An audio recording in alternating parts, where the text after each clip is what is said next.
Good morning, children. This is Seema Prabhakaran.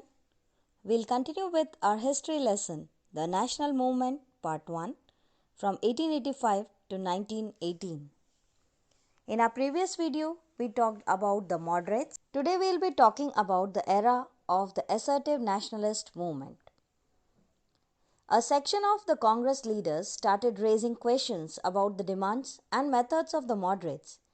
They criticized them for their politics of press. The causes for the rise of assertive nationalism in Indian politics were as follows.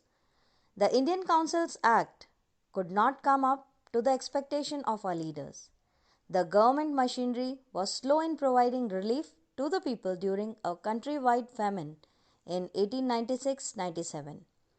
Bal Gangadhar Tilak was sentenced to 18 months imprisonment. Japan's victory over Russia in 1905 exploded the myth of European superiority and their invisibility.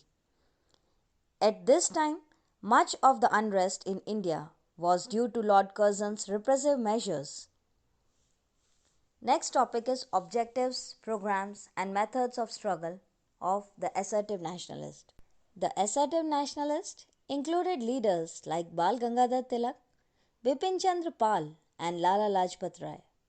This trio of staunch nationalists came to be known as Lal Bal Pal. While the objective of the moderates was to seek administrative, legislative, and economic reforms, the objective of assertive nationalists was a free, independent India. Tilak declared, "Swaraj is my birthright and I will have it." Split in the Congress. The Calcutta session of the Indian National Congress in 1906 witnessed a sort of compromise between the moderates and the assertive nationalists. Dadabhai Naoroji presided over this session and Swaraj was proclaimed as the goal of India for the first time by any Congress president. However, the moderates were of the view that Swaraj should be attained only through constitutional means. The assertive nationalists, on the other hand, believed that unless they put strong pressure on the government, they could never achieve their objectives. This resulted in the split of the Indian National Congress the next year at Surat session. So, it came to be known as the Surat Split. Next heading is Partition of Bengal. Lord Curzon was the Governor General of India from 1899 to 1905.